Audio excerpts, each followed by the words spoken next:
Okay, we're live. So hello out there. Thanks to anyone who's joining us right now. I'm Jennifer Dunlap with the Pennsylvania Parks and Forests Foundation. And all day long, we've been celebrating the Extra Give. We're so grateful for the Lancaster County Community Foundation for organizing this day of giving to shed light on the Pennsylvania Parks and Forests Foundation and fellow nonprofits. So here with us for the Extra Give Happy Hour is Don, who is the Marketing Director for Trail Brewing Company. We'll be talking about New Trail's State Park series, which benefits the state park projects. We'll be learning a little bit more about the brewery and the brewing process.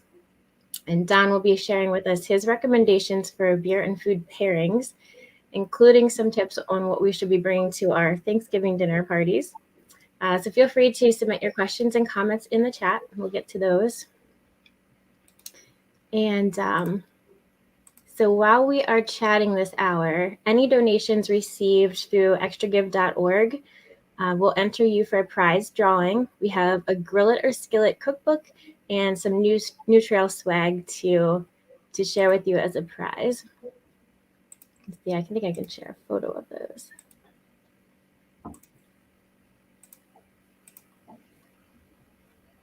So we have our Grill It and Skillet cookbook there.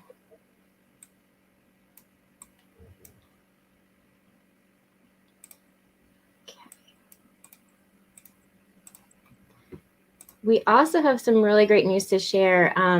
We've received an anonymous donation of $1,000 if we can meet the match. So if we can raise $1,000 here during happy hour, then we'll get another $1,000. So please help us meet that match with a donation to PPFF through extragive.org.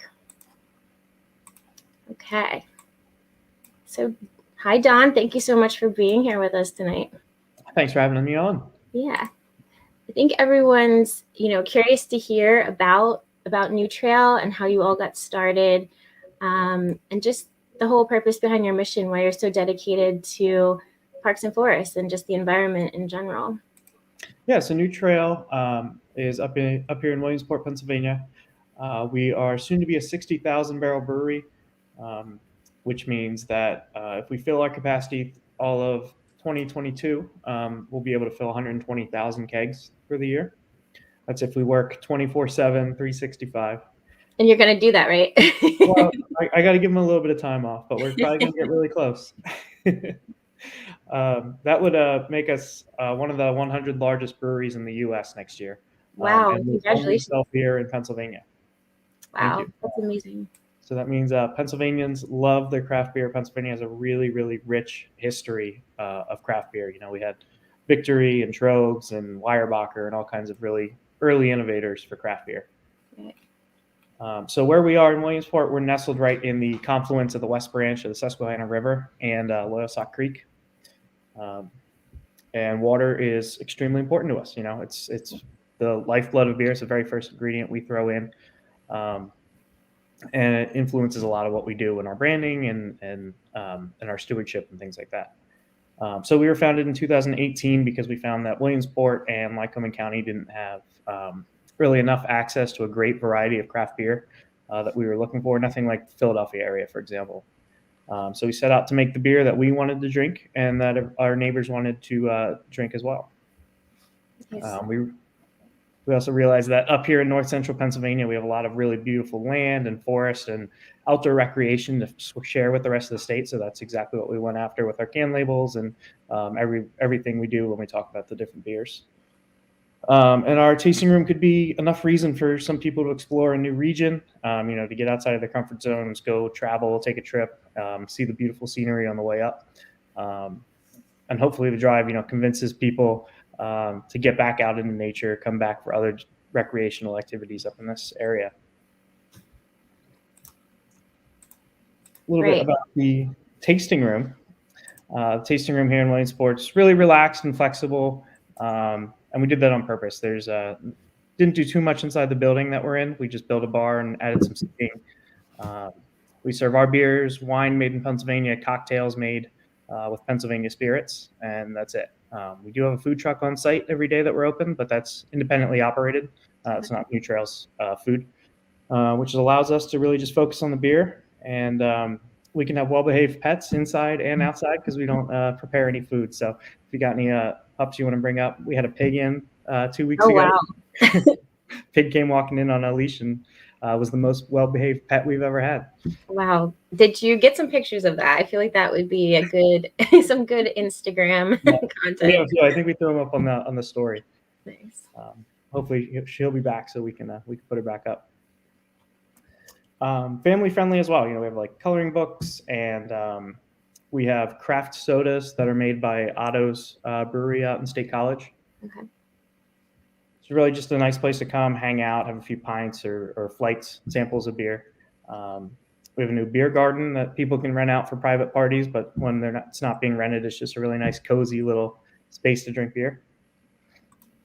And because we're outside focused, we have a ton of seating outside with fire pits and like an even more relaxed atmosphere, especially at night, out under the stars, just hanging out. Nice. Well, I know our president Marcy was up for a trivia night that you guys hosted. So we did the state park trivia, and she said that was a lot of fun. Is trivia something that you normally do? Yeah, so that state park trivia was actually the first time that we had it at the brewery. It went extremely well. Parks and Forest drew in a bunch of people to come play, and because of that, we've started doing it at least one Thursday every month. Nice. Well, we'd love to come back and do it again. So yeah, please do. Come have some beers with us. So do you have any events at the brewery coming up? Because I know Thanksgiving is always such a big time for everybody coming back to town to get together with family and friends. Yeah, so tonight is actually what we're calling Moonlit Night. We're releasing our barrel-aged Imperial Stout, and that came in like 8 different variations this year. So we had a Bananas Foster, we had an Almond Joy inspired beer, we had Holiday Spice Cake, and of course regular vanilla, coconut, all kinds of different variations. I'm having a Moonlit right now in celebration of Moonlit Night. They all sound amazing. And then a little bit of insider information for everybody out there. We haven't announced it yet, but on Black Friday, we're having our cookie day. We're releasing Holiday Cookie, which is a sugar cookie inspired beer, Snickerdoodle, and Coconut Macaroon. So 3 different Milkshake IPAs coming out for Black Friday. And you're going to send some of those down here for PPFF staff, of course. We love that you guys are such big fans of the beers we make. It's awesome. Well, I'm enjoying the Cherry Springs right now, the Cherry Chocolate Milk Stout, which was the latest one in New Trail State Park series. And it's absolutely delicious. It could be a dessert, or I really think it would pair well with chocolate cake, but that's my non-professional opinion. But it's really great. So thank you guys for this one. Of course. Yeah, and the outdoors is in our DNA. It's why we're doing those partnerships. It's why we try to support the environment, parks and forests as much as possible. If all the parks and the forests completely went away, you wouldn't have any outdoor tourism, you wouldn't have any recreation, and we wouldn't have anything to talk about every time we put a beer out. So we need those things to stay around. Okay, so let's talk a little bit about the state park series, and I'll share a photo of the 3 that are out so far. Let's see if I can do that.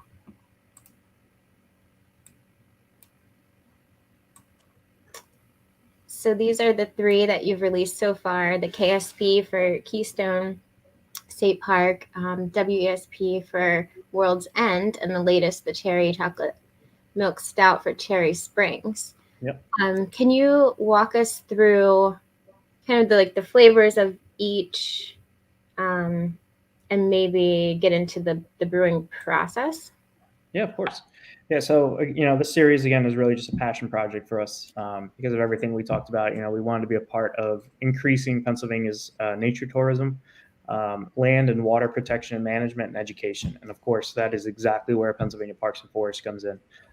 Just an amazing group of people, doing all that work. I'm sure I don't have to tell anybody out here listening that you already know. But with Keystone State Park, it was the perfect launch for the project. We started with a hazy IPA that that was brewed with HBC 586, which is an experimental hop from the Pacific Northwest, as well as some Simcoe and Centennial hops.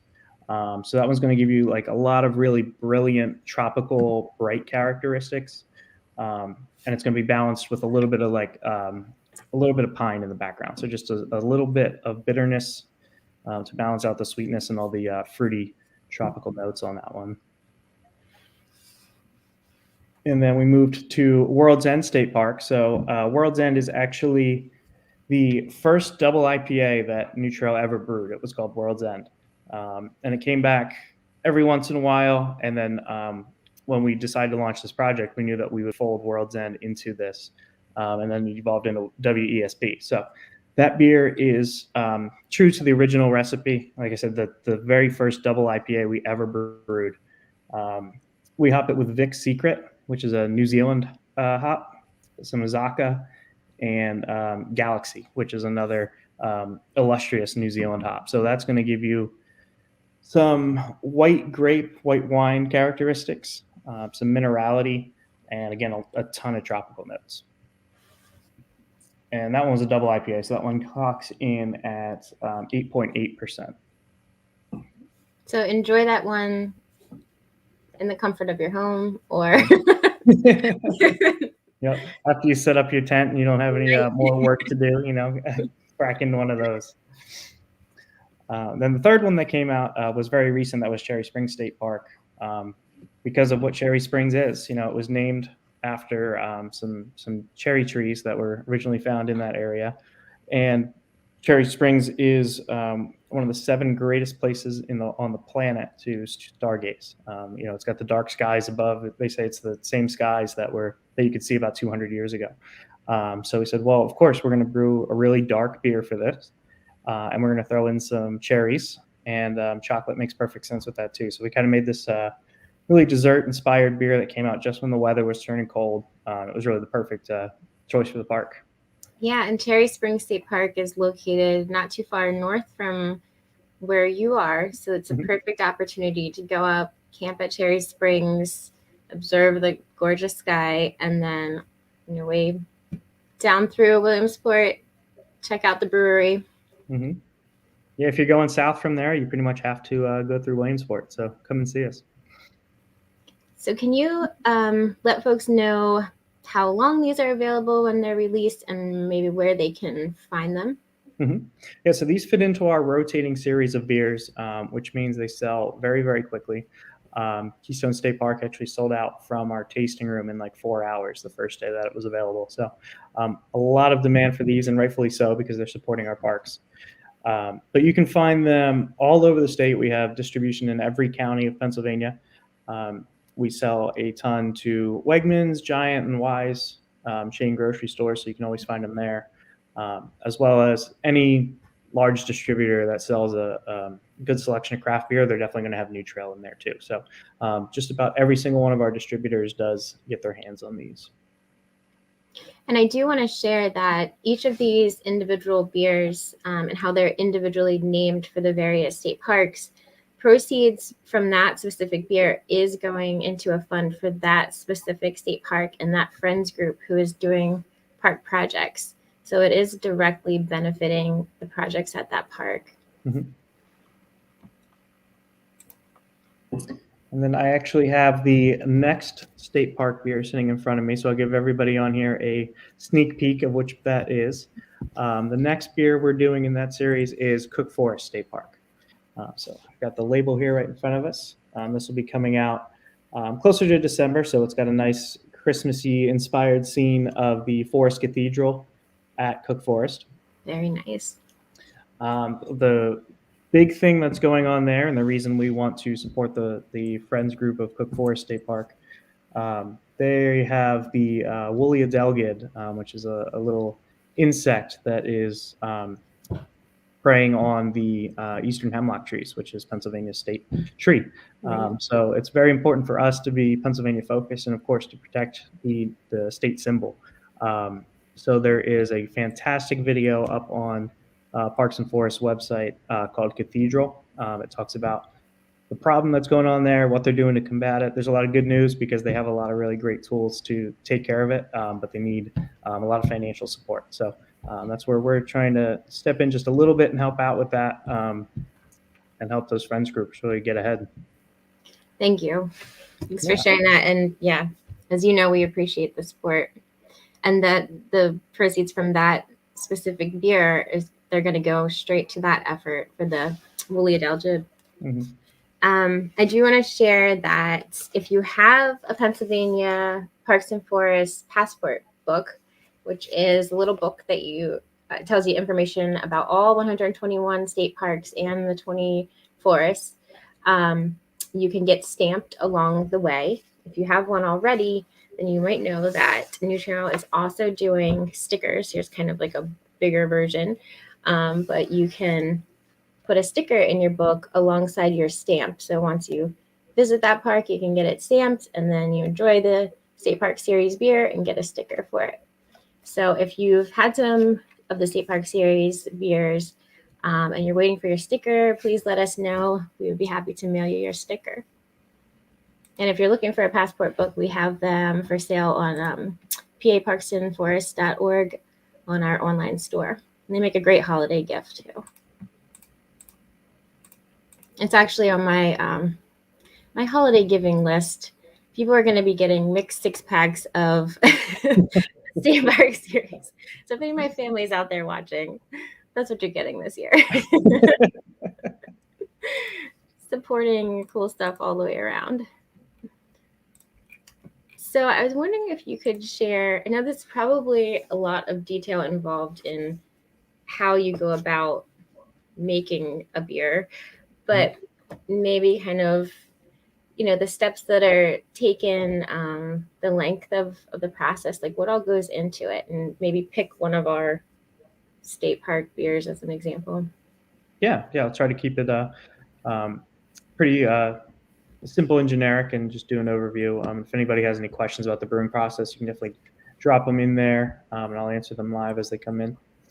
But like I said, the most important ingredient that we start with in beer is water. You need good, clean water with the right mineral balance for beer.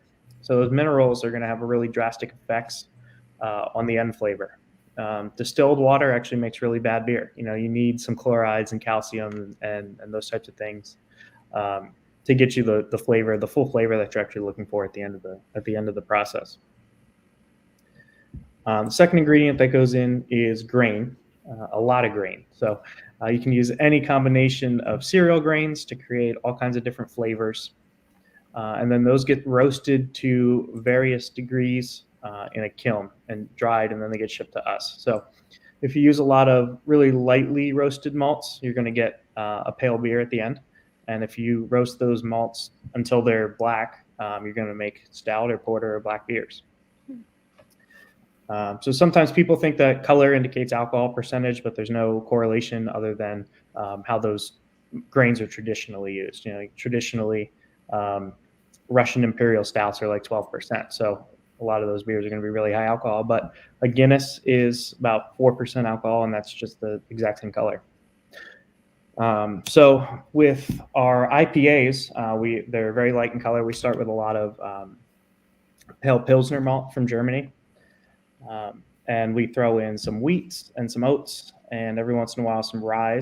Rye will actually give you a little bit of spiciness.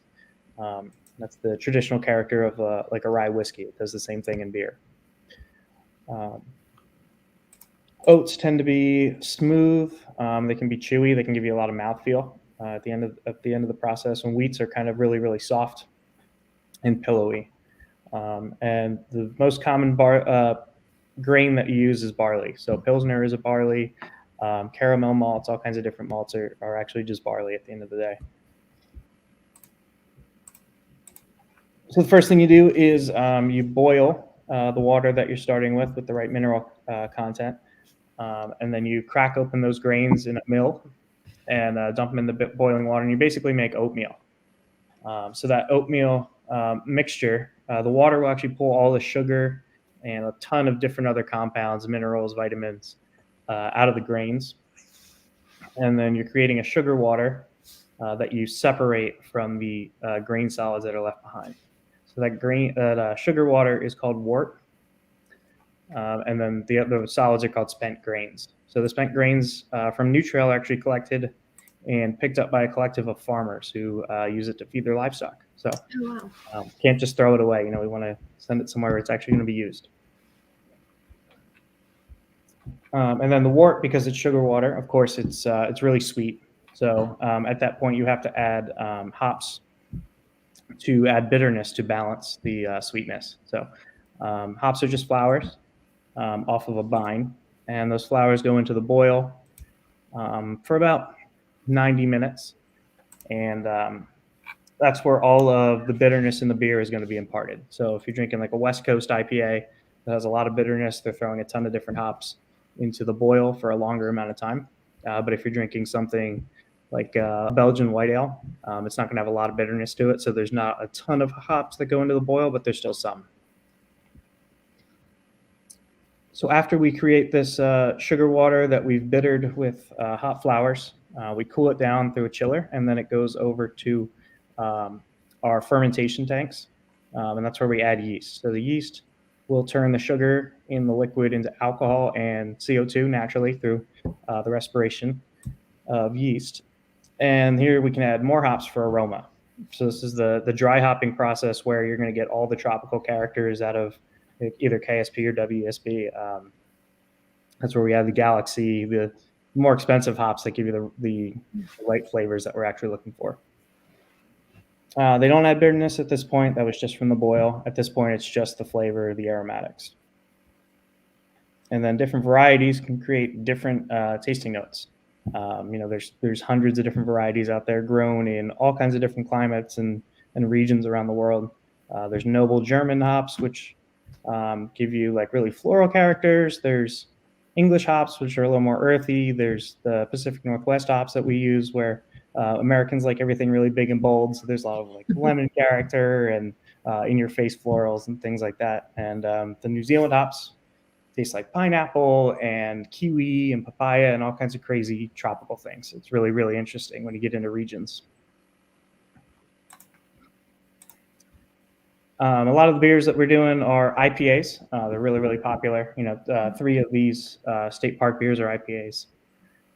We make a lot of them at New Trail for sure, and we owe all that differentiation to all the hops. So the last step then, once you have fermented alcoholic liquid, is to then just add more CO2 and package, and then you've got beer. Well, talking spent grains and sugar water does not do it justice of what this how delicious this tastes right now. So once the whole process is through, then you have the amazing flavor. Definitely.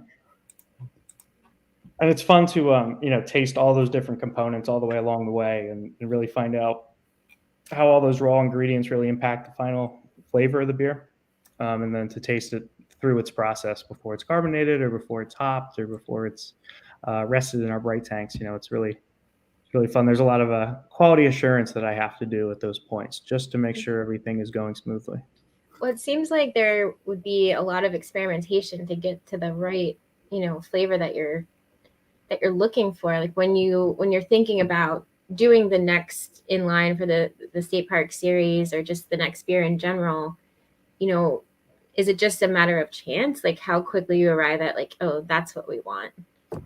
Yeah. So there's a ton of experimentation that's happened over the last, thousands of years that people have been making beer. And you can see the effects of the environment on beer styles from around the world.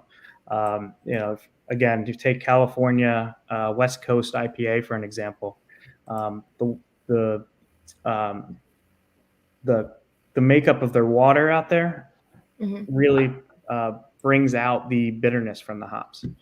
And it's just something that happened and it worked, and people really, really enjoyed those beers. And it's a state and a coast that's became famous for it. The beer is literally named after their region.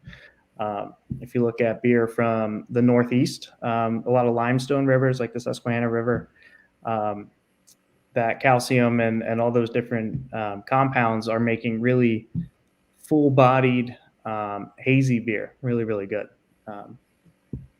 So it's just amazing to think about like all these random chances that happen that developed into different styles. But then specifically inside the brewery, we're experimenting with different makeups of the different cereal grains that we're using. Like I said, if you use a bunch of rye, you're going to get a lot of like grainy spice out of the beer. But you can't use entirely rye because you're going to get when you crack open a beer, it's actually going to explode all over the place just because of what rye does. So you have to really use a lot more barley to make sure the beer is actually stable and enjoyable when you open it. So that brings back, it's like a flashback for me because my husband and I tried some home brewing. Mm-hmm. And the first time we must have just like lucked out because it went really, really well. We did like an Oktoberfest style of beer, mm-hmm. and it was great. And then the second time around, we had some kind of explosion, never figured out why. But I mean, it just like everywhere, from kitchen into living room explosion. So we never tried it again. We're just going to come to you guys. Because we don't know what we're doing. So I don't get in there and make it day to day either. But the team that we have put together, the guys and girls in there, just do a really phenomenal job. I don't homebrew anymore either because I can't do nearly as well as they do. And so if folks come to visit the brewery, can they go on a tour there? Not at the moment. We're under a lot of construction and we're moving around a lot of different tanks, and we're getting ready to expand again in our brew house. But pretty soon, when all of that stuff is all done, we'll be able to book some tours and get them walk through there, see how the whole process is made in person. Great. Well, I know you said that IPAs are really popular right now. Is there a specific beer that is your most popular that everyone should try out? Yeah, so we started out making an amber ale, a white ale, a pilsner, and an American IPA. And every once in a while, we're making this hazy IPA. We named it after one of our owners. During the construction of the entire brewery, he broke both of his heels. So he kind of led the project from his wheelchair, pointing everybody around. Okay. I've seen that, the broken heel. Yeah, so we named that beer Broken Heels. And I think that had something to do with hiking and, like take your heels off, put your boots on. But okay, good to know. Yeah, so that beer quickly became our most popular, and now Broken Heels is what we consider an essential beer that is always available. We're brewing it every day. We're packaging it almost every day. It's getting out of the brewery very, very quickly, and it's getting on shelves when it's really, really fresh, and people are just drinking the heck out of it. So we're making a ton more. And recently we launched double Broken Heels as an essential. So all day, every day, you can also find double Broken Heels on the shelf right next to it. And has he recovered? Oh yeah, he's good now. Okay. Well, we did get one comment here from Julie. Says, "Love me some tent zipper." Awesome, thanks, Julie. You guys have the coolest names, and they're all about getting outdoors. It's very creative. I love what you come up with. Tent zipper was also a very early recipe for us. So like right after Broken Heels, our next hazy IPA I think was Tent zipper, and that's the one beer that's not available every day that we've brewed the most of. Oh, you should let everyone know about the release that's coming out really soon. Maybe you mentioned this about the sugar cookie. Yeah. So for Cookie Day, Holiday Cookie is our first Milkshake IPA. We bring that back every year, right around Christmas, Black Friday, every year. So that is called a Milkshake IPA because it's brewed with lactose, milk sugars. So lactose is not fermentable, which means when you throw it in the fermenter, the yeast doesn't eat it. It goes after the sugars from the grains, but it can't go after the lactose. So that lactose carries through the product all the way to the end. And you end up with a really creamy, full mouthfeel, almost as if you dumped milk into your beer. So we call them milkshakes. And along with Holiday Cookie, we're going to have Snickerdoodle, which is brewed with cinnamon, and Coconut Macaroon, which is brewed with coconut. Well, let's get into a little bit of the pairings. So some suggestions. I know PPFF staff, we were wondering what would go well with a cheese plate to start and then kind of work our way through a course. Yeah. Yeah, cheese plate is it's the classic pairing. Cheese generally doesn't go well with dark beers. So any beers that are really have a lot of roasty notes, those are pretty much out unless you're accentuating a really nutty cheese. Then maybe a dark beer might pair well with that. Um, but one of the great things with cheese is fruit beers. Those go really, really nicely with cheese for the same reason that grapes are on the plate a lot of the time. That's the same reason why everybody drinks wine with cheese. Those fruits and the acidic characters that you get from those fruits really complement like the creaminess of different cheeses. Classic German beers, Pilsner, Fest beer, Vienna lagers, all those beers are pretty crisp. They focus on the bready malt characters that you get. And those can kind of act like a pretzel or a cracker or something that you're pairing with cheese. They act very much in the same way. Um, and then if you've got some very sharp cheeses on there, I would actually recommend pairing with an IPA because the sharpness paired with all the hops that come out of an IPA and some of the bitterness, it'll actually cause you to only taste the hop notes. The bitterness will kind of play a back seat because you've already got that sharp cheese on your tongue. You won't taste as much of the bitterness. So you'll really just get all those bright hop notes, whether it's tropicals or florals or whatever that beer might have.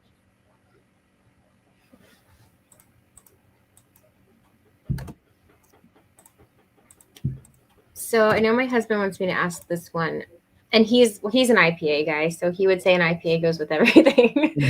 But he is a barbecuer. So what do you have recommendations for all barbecued meats or maybe specifically pork or brisket? Yeah. Barbecue definitely does go with IPAs. You're going to get a lot of spice from barbecue, of course, and spice is cut down pretty well when you use when you have a bitter IPA in your hand. You really need the bold flavors of your beer to stand up with really bold barbecue, and an IPA is definitely one of the more bold styles that's perfect for that.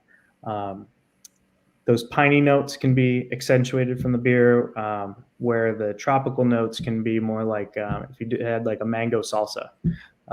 Heat and fruit just really, really go pretty well together. If it's really, really nice outside, if it's beautiful weather and we're having barbecue outside, nothing really beats a crisp Pilsner to go along with that. I will tell him that you gave the stamp of approval.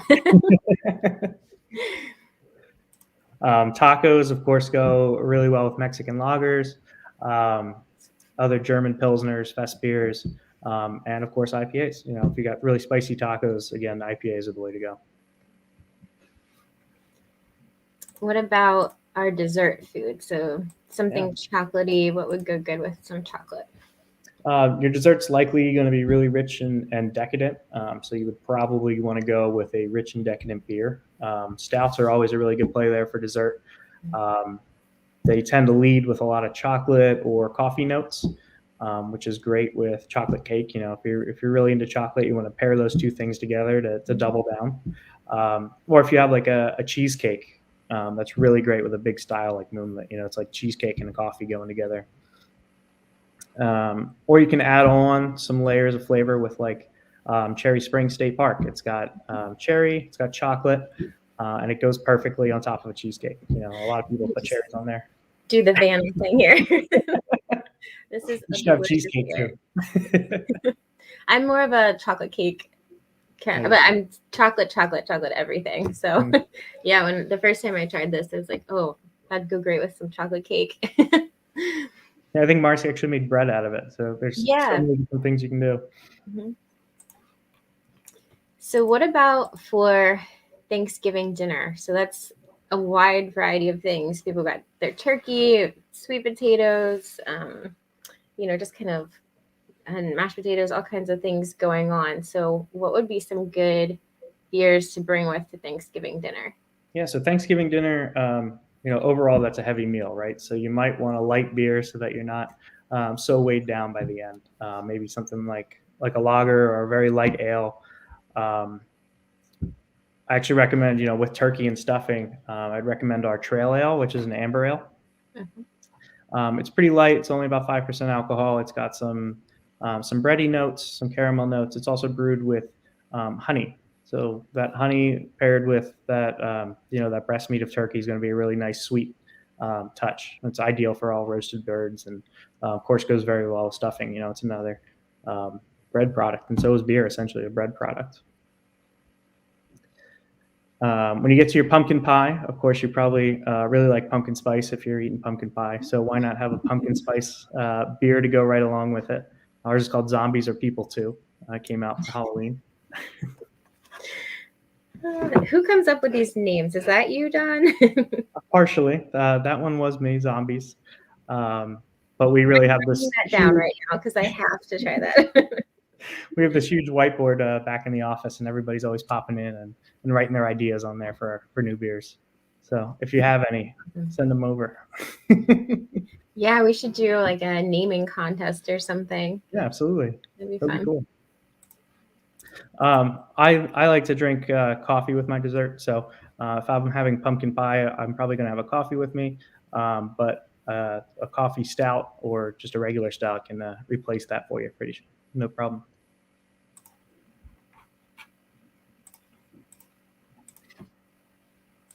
Okay, I'm gonna go ahead and share our little prize photo again here. Let's see here. So for anyone who is considering a donation to PPFF through the Extra Give today, if you make a donation during this happy hour session, you have the chance to win the Grill It or Skillet cookbook, and New Trail is also providing some swag, which I think, Don, you said you have a hat. I do. So I have a hat here with me. That's our Pack the Essentials trucker hat. Got our topographics underneath the brim, which is pretty cool. And then a New Trail Nalgene bottle will come right along with that. These are the Nalgene Sustain line, so they're made with recycled content. They're BPA free. They're the best possible Nalgenes we could get for the environment, and that takes your single-use water bottles out of the equation. Okay, let's see if we have any questions. Anyone who's watching, feel free to send in your questions or let us know what New Trail you're sipping on for a happy hour here.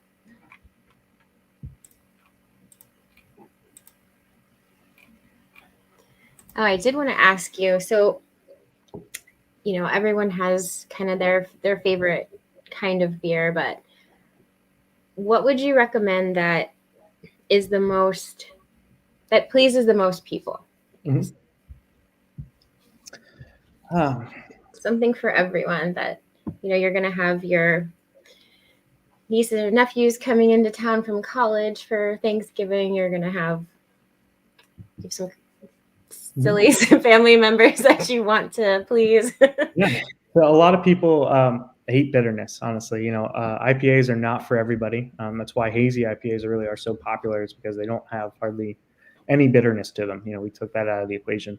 And a lot of people are used to domestic beers like Budweiser, Miller Lite. A lot of those people want really lighter beers. So something that is lighter, but is still an ale, is usually a really good crowd pleaser, like our Trail Ale, Amber Ale that I was talking about. Is definitely a crowd pleaser. It reminds people of like a Yuengling Amber Lager a little bit, but it still has a lot of nice body. And if you really start thinking about it, you can pick out all the different specialty malts that we're throwing into there. You get some caramel flavor. You might get a little bit of copper on the back end if you look for it.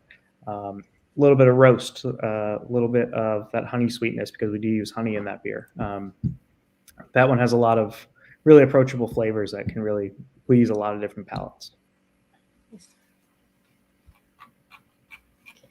So what other things are coming up with New Trail? Anything that you want to share or things we should consider for holiday gifts, or just anything on the horizon that everyone out there should know about. Yeah, so just this week we got our beanies in for the winter, so that always makes a really great gift. They're a wool blend. They're really cozy and soft and snug. We just threw those up on our online store this week. As far as events, like I said, today's Moonlit Night.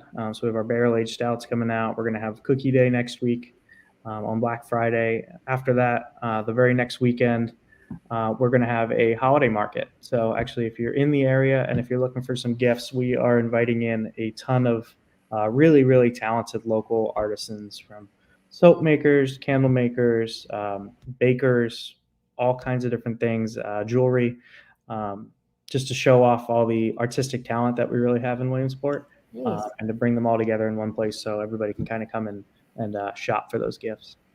And I'm sorry, what dates did you say that was? Yeah, so that is going to be the weekend of December 3rd to December 5th. I'm just taking notes over here. I mean, I know I can check your Facebook and your website. Yep, Facebook, Instagram, really good places to find those things. I do have a new website actually launching soon, so that's something that's really exciting for me. It's something that you can keep an eye out for. That'll probably be up somewhat time in the middle of December. But NewTrailBrewing.com currently doesn't have a ton of information about who we are, what beers we have, but pretty soon it's going to have an archive of every beer we've ever made. It's going to have a finder so you can plug in your zip code and find out which stores near you carry New Trail. You can search by the specific state bark beer, so you can see where to get Cook Forest and things like that, and all the ones that we do next year. It's going to have our merchandise shop in there and all kinds of really fun stuff. So it'll be a great resource for you soon. That is awesome. That's awesome news.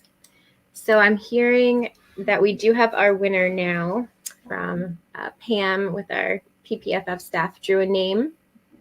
Holly Williams is the winner of our Grill It or Skillet cookbook and New Trail hat and Nalgene bottle. So congratulations, Holly Williams, and thank you so much for donating to PPFF during today for the extra give.